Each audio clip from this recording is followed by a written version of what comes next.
সবাই জিজ্ঞেস করে ভাই আপনারা 2 ভাগ কেন? তাবলীগ এত ভালো কাজ ছিল। আমাদের তৃতীয় হযরতজি ছিলেন মাওলানা ইনামুল হাসান সাহেব রহমাতুল্লাহ। কারা কারা দেখছেন ওনাকে?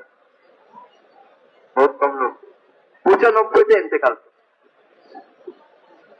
ইন্তেকালের আগে উনি একটা জামাত তৈরি করছিলেন, হিন্দুস্তান থেকে, পাকিস্তান থেকে, বাংলাদেশ থেকে আরো 10 জন। আমাদের থেকে ছিলেন হযরত আমাদের হাজী ইঞ্জিনিয়ার আব্দুল মুকিত সাহেব রহমাতুল্লাহ। এই 10 জনে কেন বানাইছিলেন? যে আমি দুর্বল হয়ে গেছি, এনারা আমার কাজে সাহায্য করবে। তো 2 বছর পরে ওনার ইন্তেকাল হয়ে গেল। এনারা সবাই একত্র হলেন নিজামুদ্দিনে।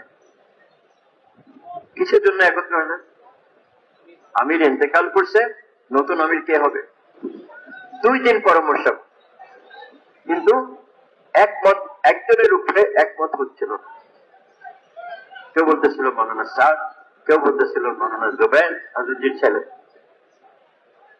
শেষে ওনারা একটা সিদ্ধান্ত নিলেন যে 3 জনের আমরা একটা জামাত বানাই। মাওলানা ইজারুল হাসান সাহেব, তিনি মাওলানা সাদ সাহেবের নানা, মাওলানা জুবায়েরুল হাসান সাহেব মাওলানা ইনামুল হাসান সাহেবের ছেলে, এবং মাওলানা সাদ সাহেব মাওলানা ইউসুফ সাহেবের নানা। মিয়াজি মেহরাব সাহেব পুরান মাওলানা ইলিয়াস সাহেব রহমতুল্লাহ জামানার, উনি এই 10 জনের ভিতরে একজন। উনি একটা কাগজে পড়ে শোনাই, फिलहाल आपातत ये 3 हजरात काम को लेकर चले। এই 3 জন কাজকে নিয়ে চলবে, মাওলানা ইজহার সাহেব, মাওলানা জুবায়ের সাহেব, মাওলানা সাদ। হাজী সাহেব আমাদের যখন ফেরত আসলেন ওই মাশওয়ারা থেকে, আমি জিজ্ঞেস করছি ভাই সাহেব আপনারা আমির তৈরি করলেন না, আমির না দিয়ে বলে এদের ভিতরে একজন হয়ে যাবে।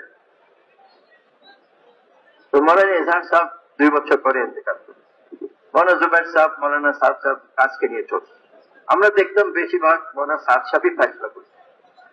আর মাওলানা সাদ সাহেব যখন থাকতেন না মার্কাজে, কোন জটিল মাসলা আসবে, মাওলানা জুবায়ের সাহেব বলতেন সাদকে আসতে দাও, তারপরে আমরা এটা পাই। 2014-তে মাওলানা জুবায়েরুল হাসান সাহেব ইন্তেকাল করলেন। এখন কয়জন রইল? মুতার যুদ্ধে হুজুর সাল্লাল্লাহু আলাইহি ওয়াসাল্লাম 3 জনকে আমির বানায়, বলেন যায়েদ আমির হবে, সে শহীদ হয়ে গেলে জাফর আমির হবে, জাফর শহীদ হয়ে গেলে আব্দুল্লাহ ইবনে রাওয়াহ আমির হবে, আব্দুল্লাহ ইবনে রাওয়াহ শহীদ হয়ে গেলে তোমরা মাশওয়ারা করে একজনকে আমির বানায়। একজনের পর একজন শহীদ হয়েছেন। যখন আব্দুল্লাহ ইবনে রাওয়াহ শহীদ হয়েছেন, ওনারা পরামর্শ করে খালিদ বিন ওয়ালিদ রাদিয়াল্লাহু আনহুকে আমির বানায়। তো এখানে 3 জনের ভিতরে 2 জন ইন্তেকাল, একজন তো এখনো বাকি আছে। এবং 2014 জুন মাসে মাওলানা জুবায়ের সাহেব ইন্তেকাল করেন। 2014 জুন, পুরা 2014 গেল, পুরা 2015 গেল, নভেম্বর মাসে আমরা রায়বেন্ডে ইজতেমা গেল। আর এই 1.5 বছরে সবাই এক বাক্যে মাওলানা সাদ সাহেবকে মানছে, মাওলানা ইব্রাহিমও মানছে, মাওলানা আহমদ বাদশাহ মানছে। ওনার ফয়সালাতে সব কাজ হচ্ছে। রায়বেন্ডে একবার আমাদেরকে বলো ভাই খাস মাশওয়ারা আছে, আপনারা একত্র। তো ওখানে হিন্দুস্তান, পাকিস্তান, বাংলাদেশের যারা ছিলেন ওনারা একত্র, এবং একটা প্রস্তাব আমাদের ভাই ফারুক বাংলোরের খুব পুরান জিম্মাদার ছাত্র, উনি বললেন যে হযরতজি চলে গেছেন, উনি যে শুরা বানাইছিলেন 10 জনের, এখন আপনারা 2 জন বাকি আছে। আমরা যদি সবাই রায় দিই আরো 8 জনের, তো ওই শুরা আবার বনে যাবে। হাজী আব্দুল ওয়াহাব সাহেব রহমতুল্লাহ আলাইহি কিছু বলেন নাই, চুপ ছিলেন। মাওলানা সাদ সাহেব বললেন এটা তো দরকার নাই, আমাদের কাকরাইলের চূড়া আছে, রায়বেন্ডের চূড়া আছে, নিজামুদ্দিনের চূড়া, কোন বড় মাসলা আমরা এটা টঙ্গীতে আর রায়বেন্ডে আর হজে আমরা প্রতি 2 বছরে যাই, ওখানে আমরা এই মাসলাগুলো নিই। এখন তো নতুন চূড়া বানানোর কোনো দরকার নেই। ওই সময় কিছু উগ্র লোকজন আসছিল দিল্লি থেকে, ওরা হাউকাউ শুরু করেছিল, মাসওয়ারা শেষ হয়ে গেল, কোনো ফয়সালা হয়। পরের দিন আমাদের কাছে রায়বেন্ডের 2 জন আসে আর বললো আপনাদের সাথে আলাদা কথা আছে, শুরা, আমরা 4 জন ছিলাম। কি বলে, এই যে শুরা বানানো হয়েছে আপনাদের 3 জনেরও নাম আছে, আপনারা সই করেন। আমি বলতাম এই নামগুলো কে দিল, মাশওয়ারা তো হয়নি। বলে প্রত্যেকটা নাম হাজী আব্দুল ওয়াহাব সাহেব। আচ্ছা, তো সাদ সাহেবের ছয় নাই কেন? বলে ওটা আমরা নিব। আমার মনে লাগলো যে এখানে কিছু ভেজাল আছে। আমি বললাম যে না ভাই, আমরা এখন সই করবো না। আমরা এখানে 4 জন আছি, আমাদের দেশে আরো 4 জন ছুড়া আছে। আপনারা কাগজটা দেন, আমরা গিয়ে পরামর্শ করে তারপরে আমরা সই করি। নাম অনা জোগাড় করলে নাম অনা রবিউল আখতার। তারপরে আমরা পরের দিন চলে আসবো। তো হাজি সাহেবের সাথে দেখা করতে গেলাম। আমি জিজ্ঞেস করলাম, হাজি সাহেব আপনি कोई सूरा बनाया? আপনি কোন सूरा বানাইছেন? আপনি कोई सूरा नहीं बनाया? কোন सूरा বানায়? ওরা বলতেছে যে উনি প্রত্যেকটা নাম। আচ্ছা, কিছুক্ষণ পরে মনে সাদ সাহেব হাজি সাহেবের সাথে দেখা, উনিও বাইরে এসে বললেন মাইক নেই, আমি হাজি সাহেবের সাথে দেখা করে আসছি। আমি জিজ্ঞেস করছি আপনি কোন सूरा বানাইছেন? বলে আমি কোন सूरा বানাই। এই জন্য কাজ যেমন চলতেছে ওরকমই চলবে। আলমী সুরার কোনো দরকার নাই। হ্যাঁ, আমাদের মাশওয়ারা হলো আলম, পোস্ট বানাইতে হবে না। আমরা চলে আসলাম। কিছুদিন পরে আমাদের 5 দিনের জোর ছিল। ওখানে মনে ইব্রাহিম জিয়াউল্লাহ সাহেব আসছিলেন, ভাই ফারুক সাহেব আসছিলেন। রাইবেন থেকে একটা ওই চিঠি আসে গেল, সব নাম, কিন্তু আমাদের সই নেই। বলছে এরকম সুরা বলছে, এটা এখন থেকে কাজ ইনাদের মাথায় হাতে চলবে। হাজী সাহেবের নামও আছে, সাদ সাহেবের নাম আছে, সবের নাম। তো আমরা বাংলাদেশের ছোড়া বলে এটা তো মাশওয়ারা হয়ে গেছে। কিভাবে এই চিঠিটা ওনারা ছাড়লেন? পরের বছর আবার আমরা রাইবেন গেলাম।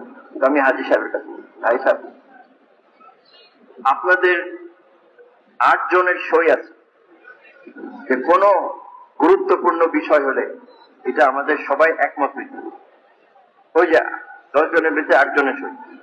তো যখন মনে সাদ সাহেব একমত হন নাই, এই চিঠি কি করে রাইবেন থেকে গেল? অনেকক্ষণ পরে বললো ফির দুবারা মশওয়ারা করো, আবার মশওয়ারা করো। কোনো মশওয়ারা হয় না। আমাদের তাবলীগের কাজ হলো মশওয়ারা। যে জামাত বলছে মশওয়ারা ছাড়া এটা কোনো জামাতই না। তারপরে আবার আমরা জীবনে শুনি নাই 40-50 বছর আমরা তাবলীগে লাগছি। আমি 50 বছর হয়ে গেছে, গিয়ে হিসাব করে দিলাম। এই 2015-তে তারা নতুন নাম বাইর করছে শুরাই নিজাম। মৌলানা ইলিয়াস সাহেব আমির ছিলেন, মৌলানা ইউসুফ সাহেব আমির ছিলেন, মৌলানা ইলিয়াস সাহেব আমির ছিলেন। এখন এরা বলে শুরাই নিজাম। আর সেটা কি?